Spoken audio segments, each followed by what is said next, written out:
इस वीडियो में हम फिजिक्स के कुछ महत्वपूर्ण प्रश्नों को देखेंगे जो बीएससी फर्स्ट सेमेस्टर के एग्ज़ाम के लिए काफ़ी इम्पोर्टेंट है। जैसा कि आप जान रहे हैं, बीएससी फर्स्ट सेमेस्टर का एग्ज़ाम कुछ ही महीनों में होने वाला है, तो जो कि न्यू एजुकेशन पॉलिसी के तहत होगा। तो चाहे स्टेट यूनिवर्सिटी हो या सेंट्रल यूनिवर्सिटी, सभी में सिलेबस कॉमन कर दिया गया है। तो ये जो मॉडल क्वेश्चन पेपर है, ये सभी बीएससी फर्स्ट सेमेस्टर के एग्ज़ाम के लिए लागू होगा, फिजिक्स पेपर के लिए। तो मॉडल क्वेश्चन पेपर देखने से पहले मैं थोड़ा सा सिलेबस आपको दिखाता हूँ।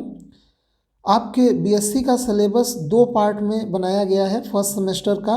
जैसा कि न्यू एजुकेशन पॉलिसी के तहत अब ईयरली सिस्टम नहीं, सेमेस्टर सिस्टम चलेगा। तो आपको फर्स्ट सेमेस्टर में फिजिक्स का एक पेपर देना है और उस एक पेपर में पूरे सिलेबस को 2 पार्ट में बांटा गया है। पार्ट ए है बेसिक मैथमेटिकल फिजिक्स का, जिसमें 4 यूनिट हैं। पहला यूनिट वेक्टर अलजेब्रा, दूसरा यूनिट वेक्टर कैलकुलस, तीसरा यूनिट कोऑर्डिनेट सिस्टम और चौथा यूनिट है इंट्रोडक्शन टू टेंसर। फिर इसी पेपर का पार्ट बी, जो कि Newtonian mechanics and wave motion के नाम से है, इसमें भी 4 यूनिट हैं। तो 5वां यूनिट, पार्ट बी का पहला यूनिट, यानी 5वां टोटल पेपर का, पहले पेपर का 5वां unit dynamics of a system of particles. फिर नेक्स्ट यूनिट है, 6वां यूनिट है dynamics of a rigid body. 7वां यूनिट है motion of planets and satellites and 8वां और लास्ट यूनिट है वेव मोशन। तो ये जो मॉडल क्वेश्चन पेपर है, ये सिर्फ इसमें मैंने यूनिट 5 से कवर किया है, यूनिट 5 से। तो हम देखेंगे बारी बारी सभी क्वेश्चंस को। ये क्वेश्चन जो सेट किए गए हैं, ये बिल्कुल उसी फॉर्मेट में सेट किए गए हैं जिस फॉर्मेट में आपके एग्ज़ाम में आने की संभावना है। तो पूरे पेपर में आपको 3 सेक्शन दिखाई देंगे, जिसमें पहला सेक्शन होगा very short answer type questions का, जिसमें 5 प्रश्नों के आने की संभावना है।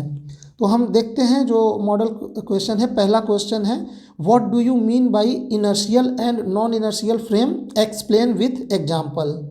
इस वीडियो में मैं डिटेल में डिस्कशन नहीं करूंगा, सिर्फ क्वेश्चन के बारे में बताऊंगा। शॉर्ट में कुछ आपको बताते चलेंगे कि इसमें आपको लिखना क्या होगा। तो आपकी अधिकतम शब्द सीमा इसके लिए 50 शब्द होनी चाहिए। 50 शब्द से ज़्यादा आप नहीं लिखेंगे इसमें, वरना पेपर छूट जाने की ज़्यादा संभावना होगी। तो इनर्शियल फ्रेम और नॉन इनर्शियल फ्रेम क्या होते हैं, आपको एग्जांपल के साथ एक्सप्लेन करना है। तो इनर्शियल फ्रेम आप जानते हैं, वे फ्रेम ऑफ रेफरेंस जिनमें लॉ ऑफ इनर्शिया या न्यूटन के सभी मोशन के नियम जो हैं वो होल्ड करते हैं, उन्हें इनर्शियल फ्रेम ऑफ रेफरेंस कहते हैं। या दूसरे शब्दों में ऐसे फ्रेम ऑफ रेफरेंस जिनमें एक्सेलरेशन ना हो, उन्हें इनर्शियल फ्रेम ऑफ रेफरेंस कहते हैं। वहीं दूसरी तरफ non inertial frame of reference ऐसे फ्रेम ऑफ रेफरेंस को बोला जाता है जिनमें लॉ ऑफ इनर्शिया या न्यूटन के लॉ ऑफ मोशन एप्लीकेबल नहीं होते हैं, और ऐसे फ्रेम ऑफ रेफरेंस में एक्सेलरेशन होता है। यानी जिन फ्रेम ऑफ रेफरेंस में एक्सेलरेशन होता है वो non inertial frame of reference कहे जाते हैं। एग्जाम्पल के तौर पे आप बता सकते हैं कोई भी फ्रेम ऑफ रेफरेंस जो कांस्टेंट वेलोसिटी से मूव कर रहा हो या स्थिर हो, वो इनर्शियल फ्रेम ऑफ रेफरेंस होगा, और जिन फ्रेम ऑफ रेफरेंस में एक्सेलरेशन होगा वो non inertial frame of reference होंगे। Non inertial frame of reference का सबसे एग्जाम्पल आप बता सकते हैं हमारी पृथ्वी, क्योंकि पृथ्वी अपने एक्सिस के अराउंड रोटेट करती है, जिसके कारण उसमें एक एक्सेलरेशन होता है, तो वो non inertial frame of reference है। लेकिन वो एक्सेलरेशन बहुत कम होने के कारण हम आइडियली उसको प्रैक्टिकली हम उसको इनर्शियल फ्रेम ऑफ रेफरेंस मानते हैं। Non inertial frame of reference का और एक एग्जांपल है rotating frame of reference. Next question है, what is centrifugal and coriolis force. देखिए, ये रोटेटिंग फ्रेम ऑफ रेफरेंस का क्वेश्चन है, उसमें आपको सेंट्रीफ्यूगल और कोरियोलिस फोर्स के बारे में बताना है। ये दोनों फोर्स जो होते हैं फिक्सियस फोर्स की कैटेगरी में आते हैं, और इनका जन्म ही तब होता है जब फ्रेम नॉन इनर्शियल हो, यानी रोटेटिंग फ्रेम ऑफ रेफरेंस हो। ऐसे फ्रेम ऑफ रेफरेंस में इन बलों का जन्म होता है। नेक्स्ट क्वेश्चन है, क्वेश्चन नंबर 3 है, describe Newton's law of motion and it's limitation. आपको न्यूटन के तीनों जो मोशन के नियम हैं वो लिखने हैं, और इन नियमों का क्या लिमिटेशन है। तो नियम तो आप लोग जानते ही होंगे, न्यूटन के तीनों नियम। लिमिटेशंस में आप बता सकते हैं कि जो न्यूटन के नियम हैं वो केवल और केवल इनर्शियल फ्रेम ऑफ रेफरेंस में एप्लीकेबल होते हैं। Non inertial frame of reference में न्यूटन के नियम एप्लीकेबल नहीं होते हैं। उनमें न्यूटन के नियमों को थोड़ा मॉडिफाई करना होता है। नेक्स्ट क्वेश्चन है explain linear and angular momentum. आपको लीनियर और एंगुलर मोमेंटम को इसमें एक्सप्लेन करना है और ध्यान रहे शब्द सीमा 50 सबसे ज़्यादा नहीं होना चाहिए। नेक्स्ट क्वेश्चन है question number 5, what is conservative and non conservative forces. आपको बताना है कि कंजर्वेटिव और नॉन कंजर्वेटिव फोर्सेस क्या होते हैं। तो इसके बारे में भी मैं डिटेल डिस्कशन नहीं करूँगा, बहुत शॉर्ट में बता देता हूँ। देखिए, कंजर्वेटिव फोर्स वो होते हैं जिनके तहत किया गया कार्य पथ पर निर्भर नहीं करता, जबकि नॉन कंजर्वेटिव फोर्स में उन बलों के अधीन किया गया कार्य के पथ पर निर्भर करता है। इसका मतलब हुआ कि कंजर्वेटिव फोर्स में एक चक्रीय प्रक्रम में किया गया कुल कार्य 0 होता है, जबकि नॉन कंजर्वेटिव फोर्स में एक चक्रीय प्रक्रम में किया गया कुल कार्य 0 नहीं हो सकता।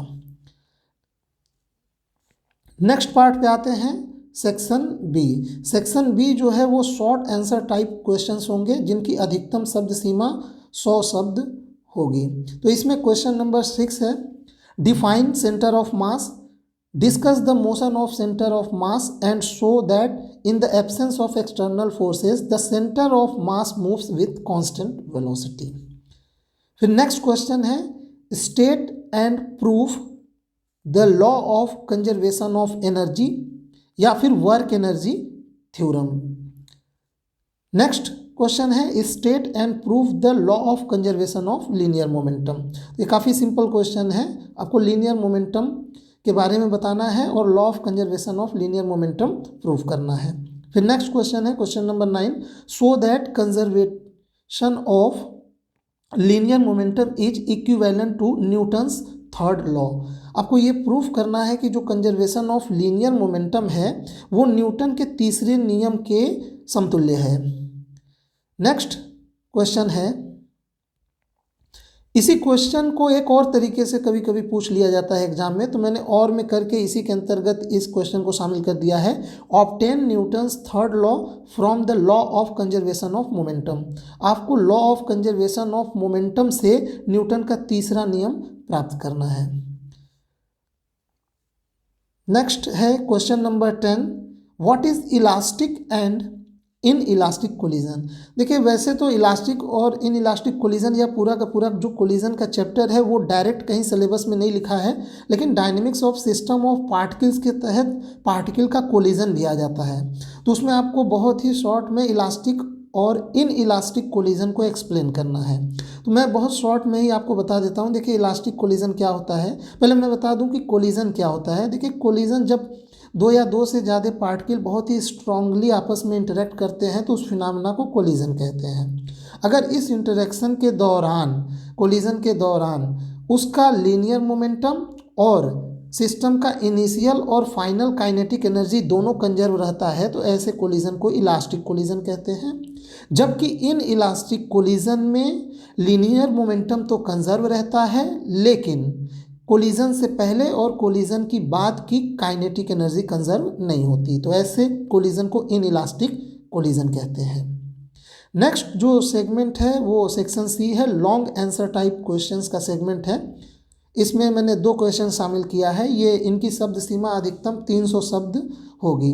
तो क्वेश्चन नंबर 11 है, derive the general equation of force या acceleration in rotating frame of reference and explain the term Coriolis, centrifugal and Euler acceleration या force। तो ये क्वेश्चन लॉन्ग टाइप क्वेश्चन है, ये यूनिट नंबर 5 के लास्ट सेगमेंट में ये दिया हुआ है सिलेबस में। काफ़ी इंपॉर्टेंट क्वेश्चन ये मुझे लग रहा है लॉन्ग में। आपको रोटेटिंग फ्रेम ऑफ रेफरेंस का जनरल इक्वेशन ऑफ फोर्स या एक्सेलरेशन डिराइव करना है। तो उस इक्वेशन में 3 टर्म आते हैं, एक कोरियोलिस फोर्स का टर्म होता है, दूसरा सेंट्रीफ्यूगल का और तीसरा यूलर एक्सेलरेशन का टर्म होता है। तो आपको वो पूरा इक्वेशन डिराइव करके इन तीनों टर्म्स को एक्सप्लेन करना होगा उसमें। नेक्स्ट क्वेश्चन है question number 12, show that a conservative force can be expressed as a negative gradient of potential energy. तो इसको मैंने 2 पार्ट में ये क्वेश्चन किया हुआ है, ये काफ़ी फेमस क्वेश्चन है। हालांकि इस बार भी सिलेबस में आपके conservative and non conservative force as a word हटा दिया है, लेकिन ये क्वेश्चंस आप अगर यूनिट 5 का सिलेबस देखेंगे तो इस क्वेश्चन की संभावना बनती है कंजर्वेशन लॉस में। तो ये काफ़ी इंपॉर्टेंट क्वेश्चन है। A conservative force can be expressed as a negative gradient of potential energy. आपको ये प्रूव करना है कि अगर कोई कंजर्वेटिव फोर्स है तो उसको हम negative gradient of potential energy के रूप में लिख सकते हैं।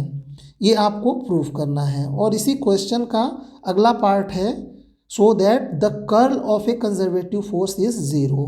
तो अगर कोई कंजर्वेटिव फोर्स है तो उसका कर्ल आपको ज़ीरो प्रूफ करना है। ये है क्वेश्चन का पूरा मतलब।